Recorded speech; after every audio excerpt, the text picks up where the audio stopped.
Saya awalnya masuk itu mulai 1970. Sudah masuk pelatnas. 1971 itu sudah mewakili Indonesia waktu itu di kejuaraan Asia di Jakarta.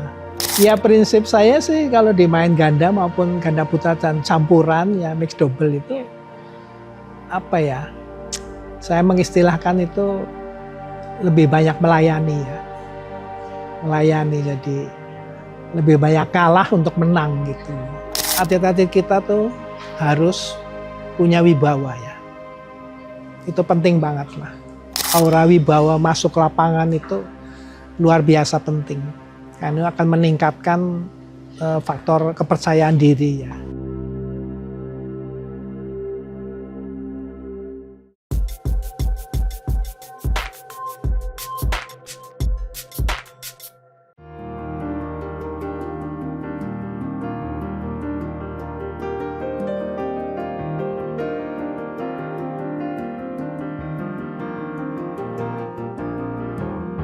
Ya sebetulnya melihat hasil-hasil atau prestasi dari para senior saya ya khususnya.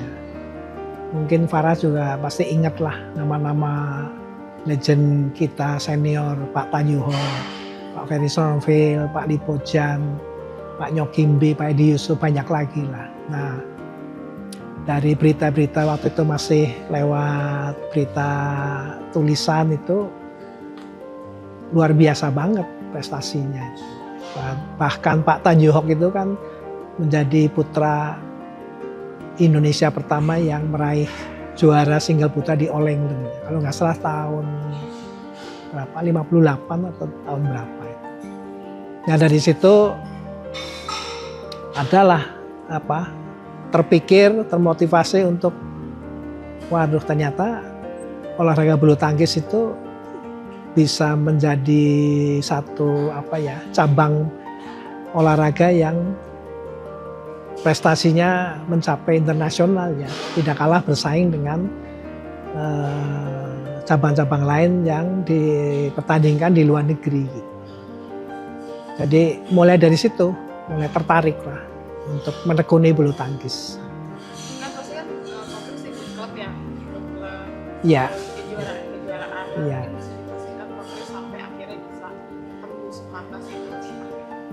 Awalnya sih Farah bisa dikatakan liar ya latihannya, nggak tentu lah. Dan lebih banyak diajak teman yang senang sama-sama bulu tangkis itu baru latihan. Kalau enggak ya enggak, malah saya lebih menekuninya di sepak bola. Lebih seneng lah, biasa kan anak laki-laki nomor satu olahraganya sepak bola. Nah seiring perkembangan terus sekolah juga itu akhirnya setelah saya lulus SMA ya dulu, SLTA sekarang ya, itu dipanggil kakak saya yang nomor satu di Bandung untuk kuliah di Bandung.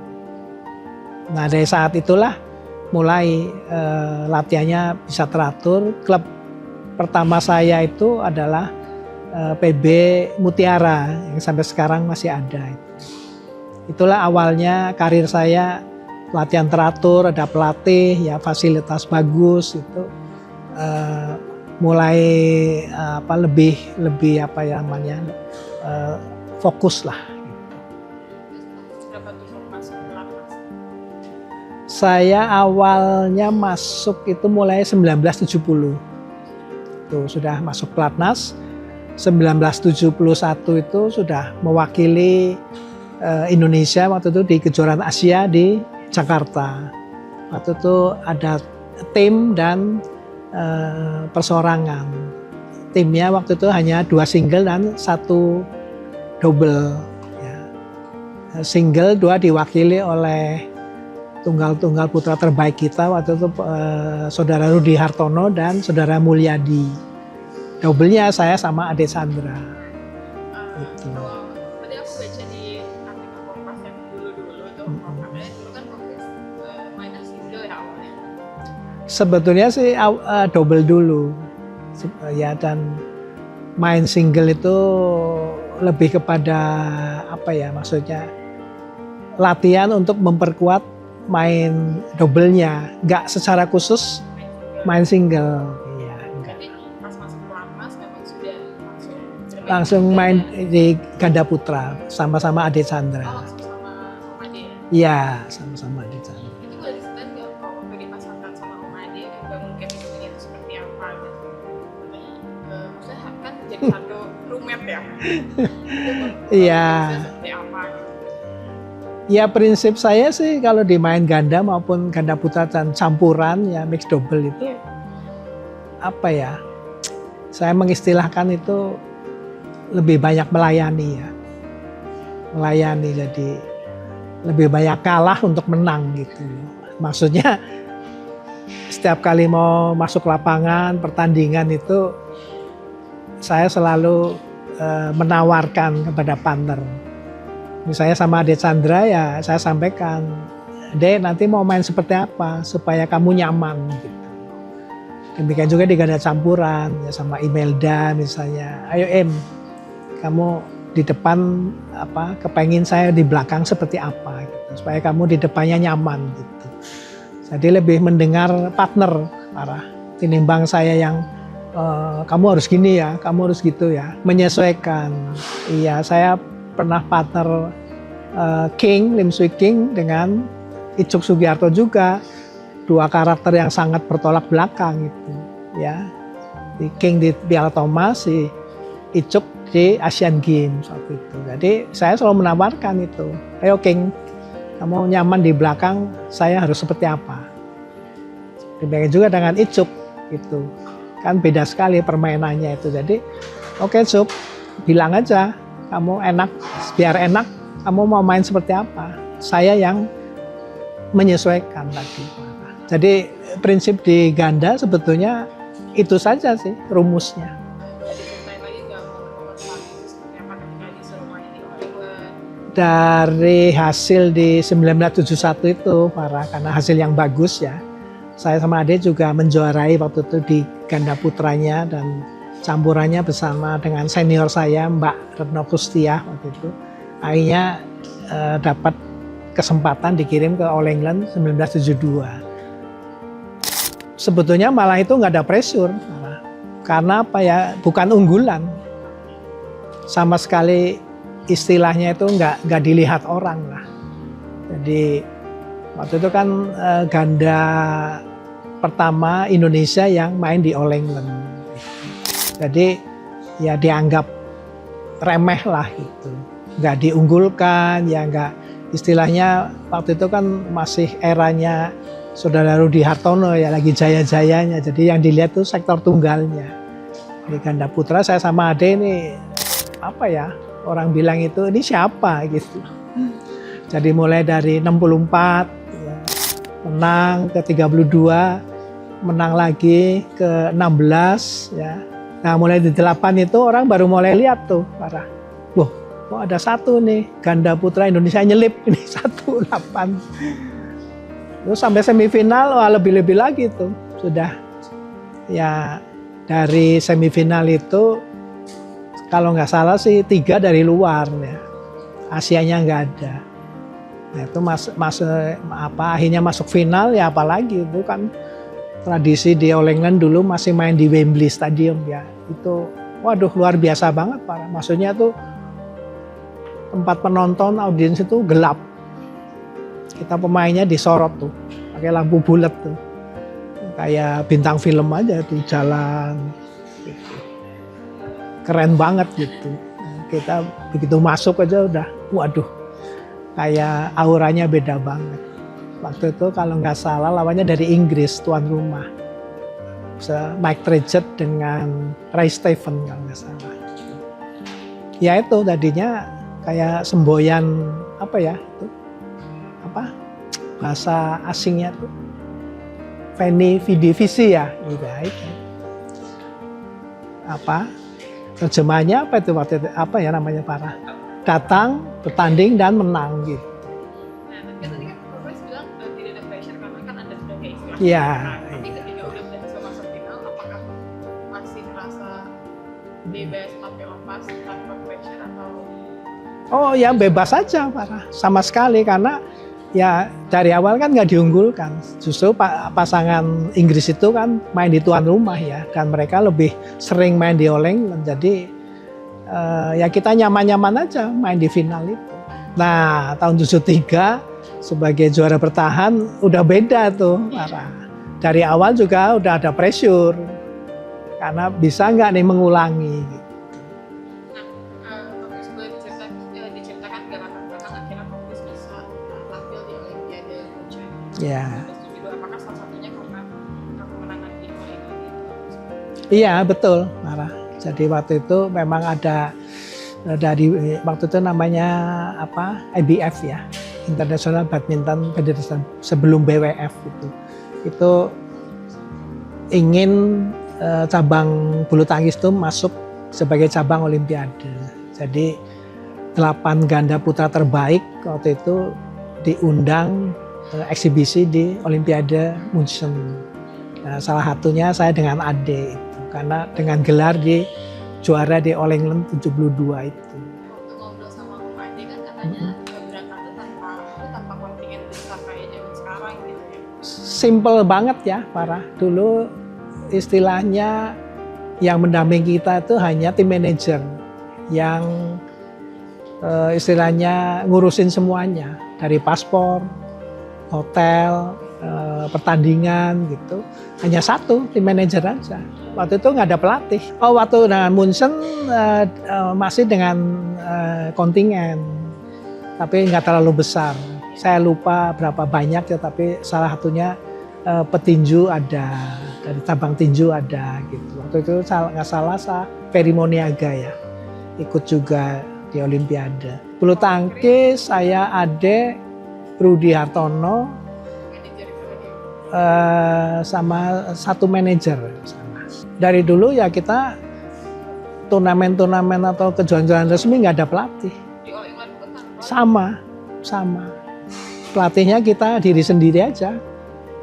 Kalau double ya sama partner diskusi gitu. Nggak ada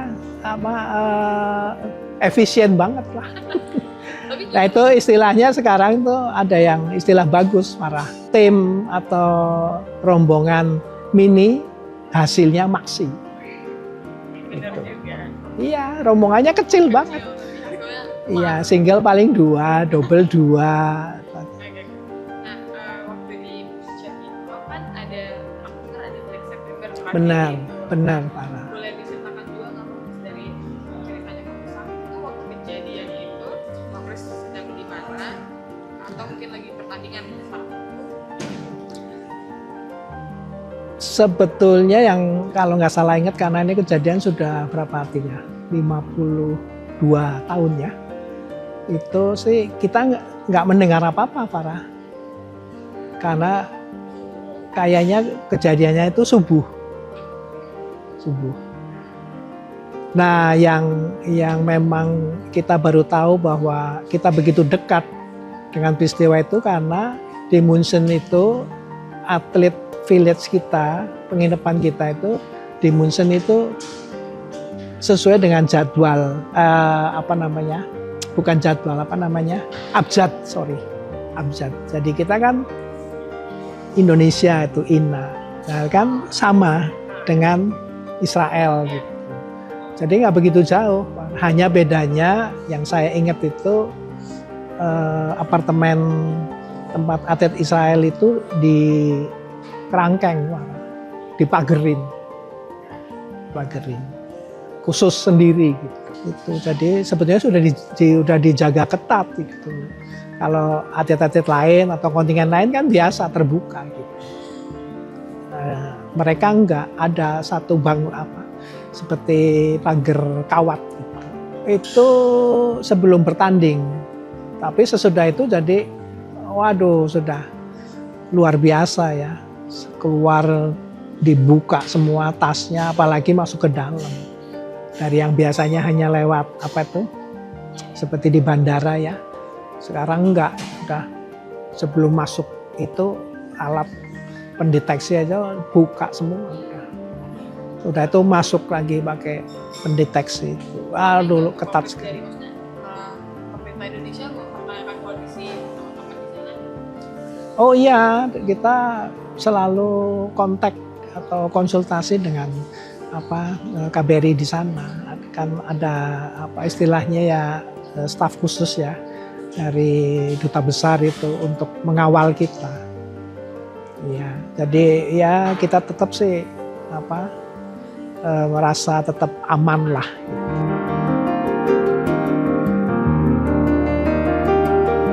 Ada kira bawa pulang medali emas juga. Betul, Warayu ya. Iya. Nah itu saat itu apa yang diberikan pemerintah ke Kopres? Oh nggak ada, karena itu hanya sifatnya eksibisi aja dan ya bagi saya AD atau kontingen Indonesia khususnya bulu tangkis itu tetap satu kebanggaan banget ya karena namanya ini kan Olimpiade dan yang dihadiri oleh Presiden IOC waktu itu kalau nggak Yuan Antonio Samaranch kalau nggak salah. Yang pasti finalnya, tapi sebelumnya saya agak lupa apakah beliau ikut tapi final beliau ada karena justru kan cabang inilah yang akan dipromosikan gitu. Meskipun pada kenyataannya 20 tahun kemudian. Baru iya. Baru masuk. Saya sudah nggak main tadi. Nah, oke, tapi setelah itu kan Kopres pensiun tahun berapa? Saya akhir di pertandingan internasional itu 1988 di US Open bareng saudara Lius Pongoh waktu itu. Dan mixnya bareng saudari Ivanali gitu. Itu pertandingan internasionalnya terakhir saya. Setelah itu ya merintis, akhirnya kan saya 1980 itu pindah ke klub Jarum.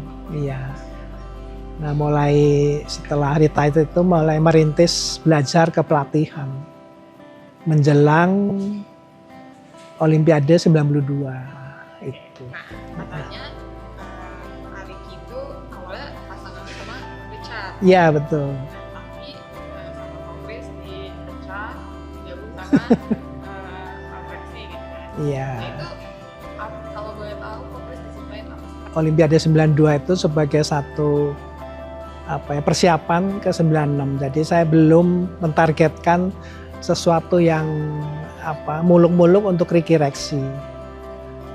Jadi kembali kepada masalah pisah partner itu Richard dengan Ricky itu memang ya saya ingin dengan Rexi ini Ricky lebih mantap lah karena Rexi kan punya serangan-serangan yang bagus ya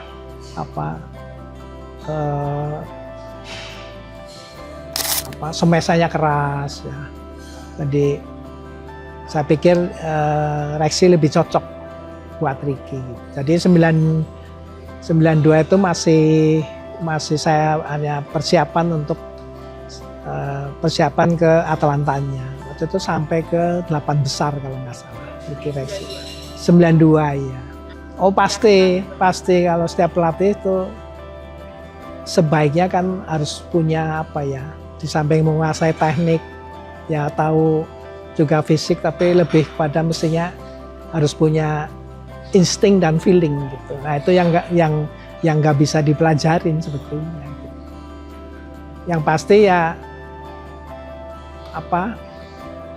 pilihannya itu tidak hanya soal teknik karakter keduanya. Ya mereka kan juga ganteng-ganteng gitu loh parah. Iya, saat itu. Jadi pasti jadi idola nih gitu. Gimana kalau saya pasangin? Gitu. Kalau Richard sama Ricky kan mungkin hanya Ricky-nya aja. Tapi Richard nggak ganteng maksudnya. Ya dia sih gagah aja, keker itu badannya. Tapi setelah kan Ricky Rexi kan pesat banget tuh ya Kopres. Iya. Kemajuannya gitu. Iya. Tapi saat itu Kopres tuh kayak shock nggak, kaget nggak ternyata mereka secepat itu gitu. Waktu persiapan Atalanta itu ada kekhawatiran sebetulnya. Bener sih. Artinya kan situasinya itu meskipun tidak seperti sekarang ya. Sekarang kan ada netizen istilahnya luar biasa lah itu. Kalau dulu kan belum ada, tapi sepertinya stempel Ricky Rexy itu udah 100% emas itu, waduh itu yang berat. Karena kan hampir 2 tahunan tuh mereka nggak kalah-kalah gitu. Jadi udah distempel tuh sama masyarakat. Wah ini udah pasti emas lah gitu. Nah bagi saya, apalagi bagi Ricky Rexy itu luar biasa pressure-nya. Berarti Kopres sebagai pelatih itu juga merasakan tekanan itu? Oh pasti, parah.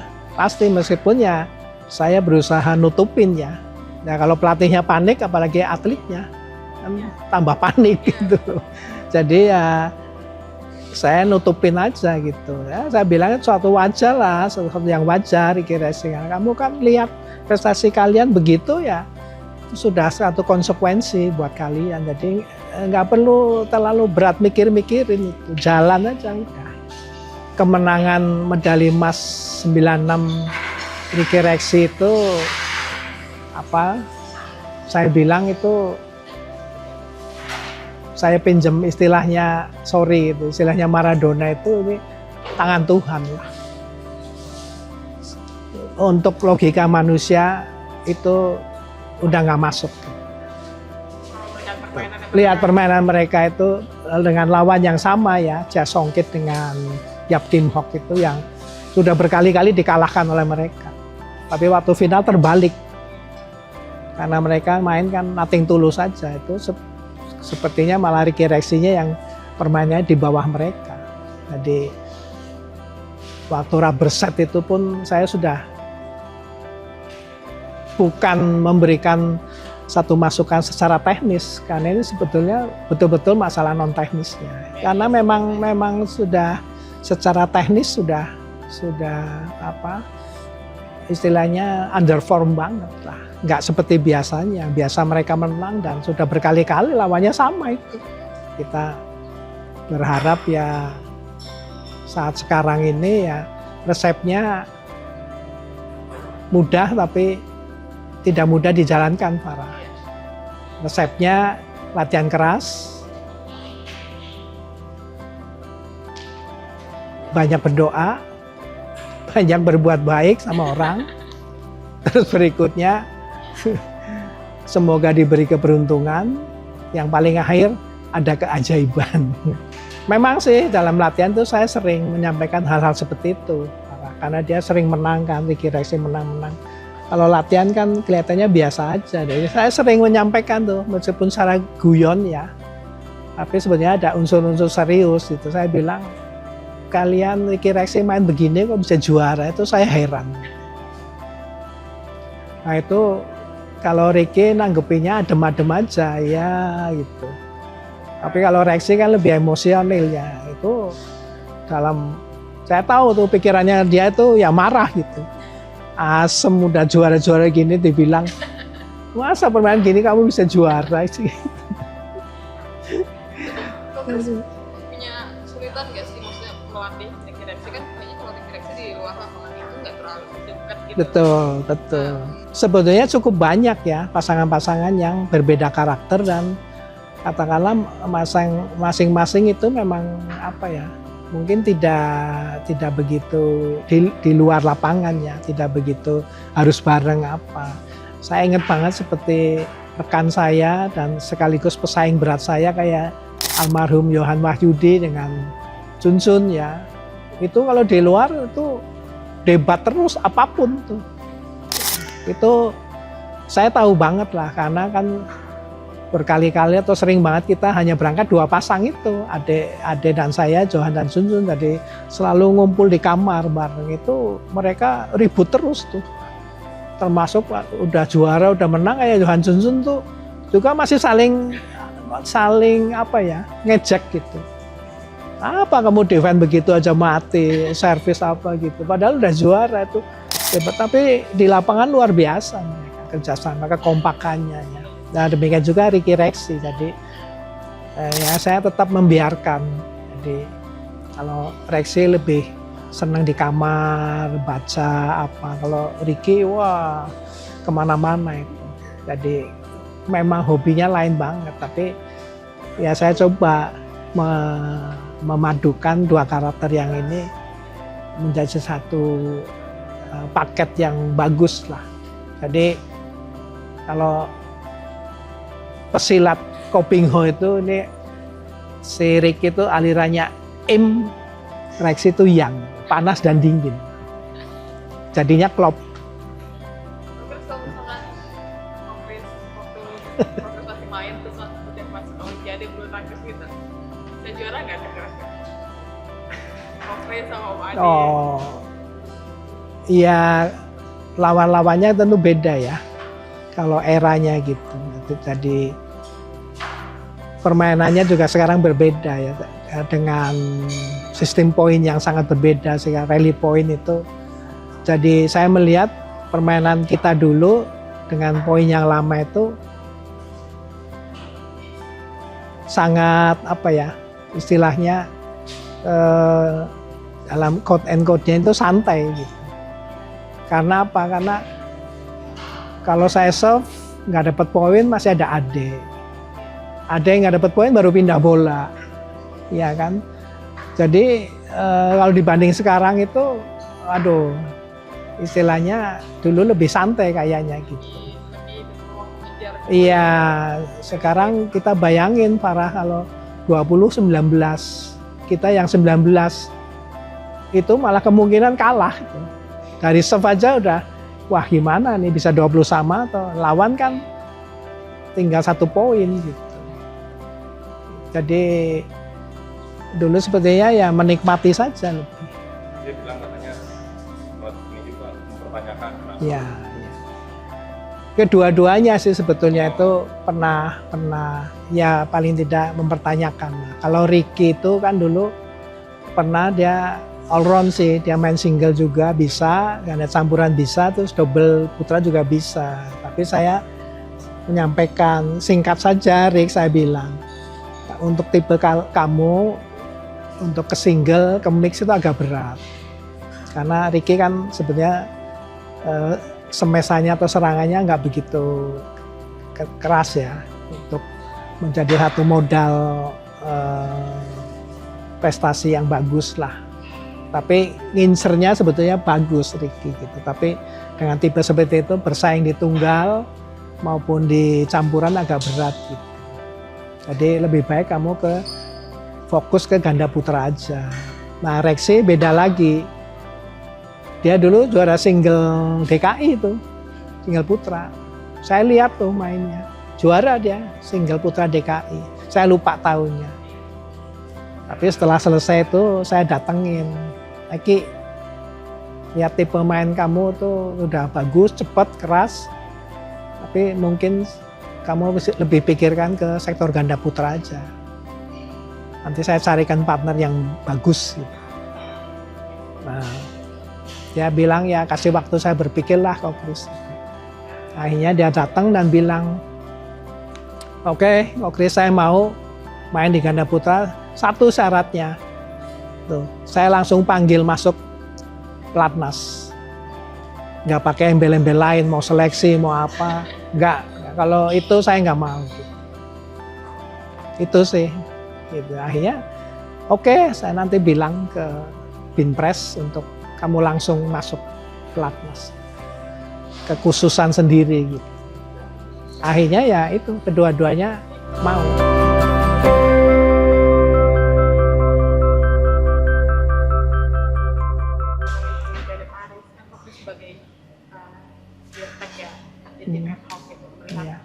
Kalau dari kita melihat persiapan teman-teman jelang kan ini sudah kurang dari sebulan lagi. Iya, jadi iya. Seperti apa persiapannya?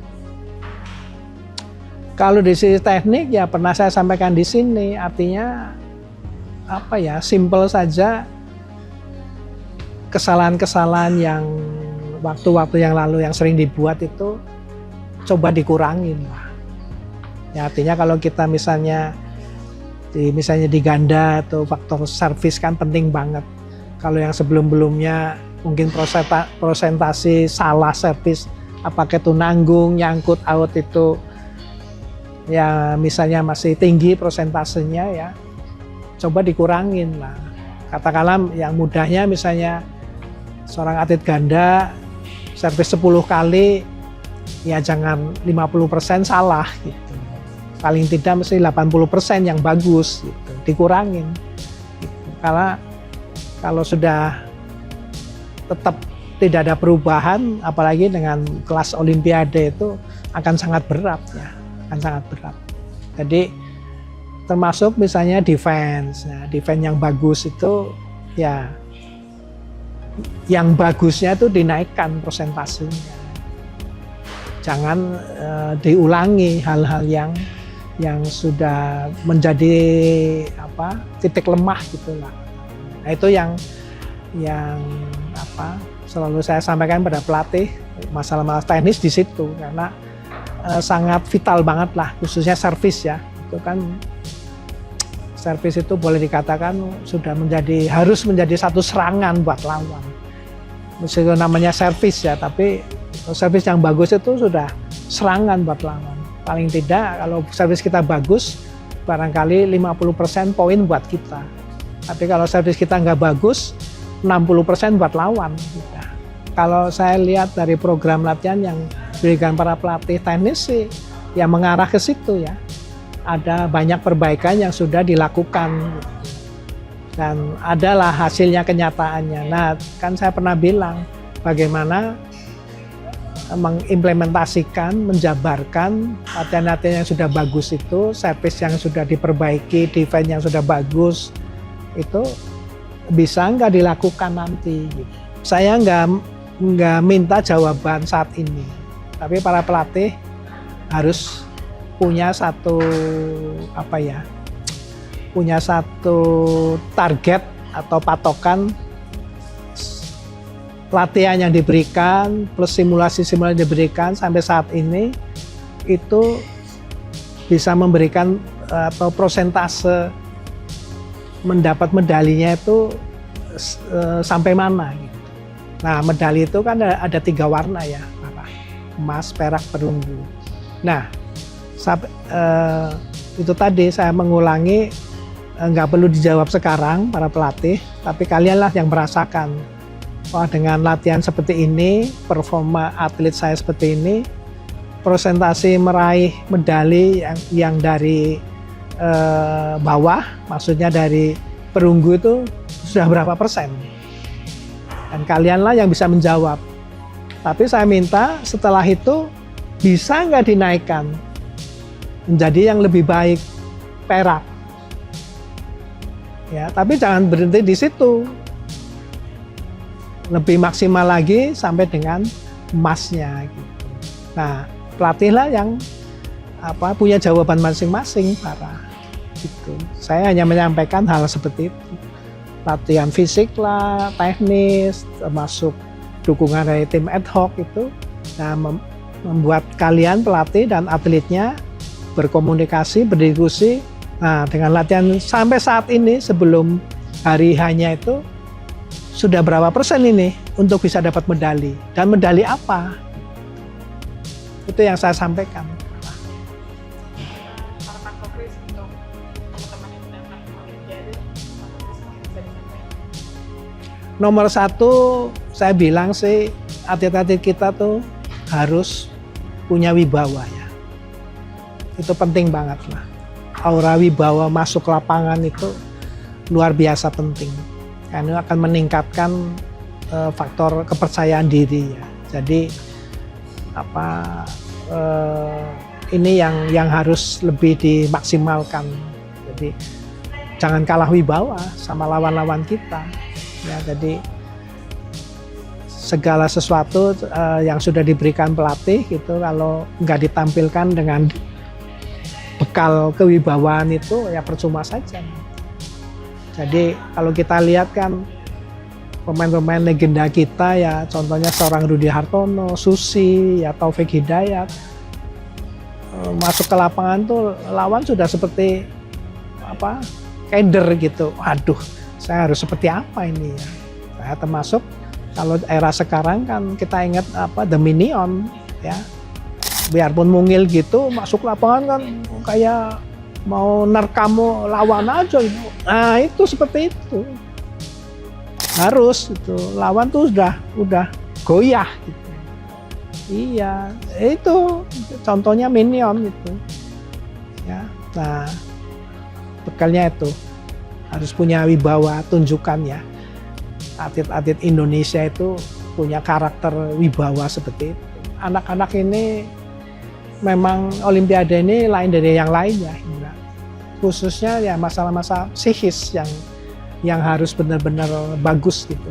Ini kan tekanan, pressure luar biasa ya, apalagi yang digadang-gadang untuk meraih medali emas dan banyak contohnya. Contoh terakhir ya kita kan suatu yang luar biasa banget kayak Grace sama Apri bisa medali emas ya, yang lawan-lawan biasa mengalahkan mereka di final kayak seperti nggak bisa main gitu. Jadi ya kita berharap dulu juga seperti Minion ya, di kan ranking 1 dunia dan ya lebih kepada masalah non teknisnya. Nah, ini yang harus jadi perhatian khusus, bagaimana membuat atlet itu nyaman, punya kepercayaan diri. Nah, plus tadi itu masuk lapangan, wibawanya dikeluarin, gitu. Auranya keluarin yang bisa membuat lawan itu ya artinya berpikir panjang lah untuk lawan anak-anak kita. Jangan terbalik, jangan ada pikiran bagi lawan-lawan kita itu Indonesia. Saya udah tahu lah, nah, dengan main gini pasti ini lama-lama juga salah sendiri. Gitu. Ada 2 pasang yang masuk. Padahal kita dulu punya ganda putra banyak banget yang bagus-bagus. Ya itulah sayang banget ya, kayak siapa? Bakri. Ya sebetulnya kan tinggal 1 garis tuh. Nomor 9 ya. Dan permainan mereka nggak jelek-jelek amat, bisa ngalahin siapa? Pasangan India itu yang luar biasa kan. Tapi ya sayang banget ya. Begitu banyak kesempatan tidak bisa dimaksimalkan gitu. Mestinya sih bisa 2, tinggal 1 strip kok. 9 ke 8 udah masuk. Jadi saya bilang bahasa Jawanya eman-eman banget lah. Padahal mereka punya potensi yang bagus gitu. Sayangnya itu Farah bisa mengalahkan lawan yang bagus, tapi dia bisa kalah dari lawan yang harusnya mereka kalahkan. Mungkin bisa dari 28 ya. No comment.